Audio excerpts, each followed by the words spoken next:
নমস্কাৰ ধুনীয়া হিলছ আপোনালোকৰ বাবে এযোৰ হৈছে খুবেই ধুনীয়া নুনি কটনৰ যোৰা হ'ব য়েলো আৰু মেহেন্দি গ্ৰীণ কালাৰত ফুলবোৰ কৰি ধুনীয়াকৈ বনাই দিয়া হৈছে 2400 টকাত ল'ব পাৰিব এযোৰো খুবেই ধুনীয়া হ'ব কটন নুনি যোৰা ধুনীয়াকৈ বনাই দিয়া হৈছে এযোৰ আপোনালোকে ল'ব পাৰিব 2400 টকা ভাল লাগিলে স্ক্ৰিনশ্বট লৈ থব পাৰে সাইডৰ পটিকিটা এনেকৈ কৰা পাব এযোৰো খুবেই ধুনীয়া হ'ব কালাৰটো হ'ব লাইট কালাৰ গোল্ডেন গুনা আৰু ৰাণী পিংকত ফুলবোৰ কৰি ধুনীয়াকৈ বনাই দিয়া হৈছে এযোৰ আপোনালোকে ল'ব পাৰিব 2300 টকা ভাল লাগিলে স্ক্ৰিনশ্বট লৈ থব পাৰে এযোৰো খুবেই ধুনীয়া হ'ব নুনি কটনৰ যোৰা ইয়াতে য়েলো আৰু গোল্ডেন কালাৰৰ ফুলবোৰ কৰি ধুনীয়াকৈ বনাই দিয়া হৈছে এইকেইটা এখন থাকিব মেখেলাখন লগতে সাইডৰ পটিকিটা এনেকৈ কৰা পাব এযোৰো ল'ব পাৰিব 2400 টকা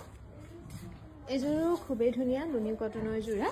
সেল বৰ্ডাৰ কৰি ধুনীয়াকৈ বনাই দিয়া হৈছে মেখেলাখন থাকিব এনেকৈ এযোৰো ল'ব পাৰিব 3200 টকা ময়ূৰ চৰাই ডিজাইন কৰি ধুনীয়াকৈ বনাই দিয়া হৈছে এযোৰো খুবেই ধুনীয়া হ'ব মেহেন্দি গ্ৰীণ আৰু ৰেড কালাৰত ফুলবোৰ কৰি ধুনীয়াকৈ বনাই দিয়া হৈছে কটন নুনিৰ সেল বৰ্ডাৰ 3200 ৰুপিছত ল'ব পাৰিব ভাল লাগিলে স্ক্ৰিনশ্বট লৈ থব পাৰে এযোৰো খুবেই ধুনীয়া এযোৰ ল'ব পাৰিব 3200 টকা কটন নুনিৰ সেল বৰ্ডাৰ ভাল লাগিলে স্ক্ৰিনশ্বট লৈ থব পাৰে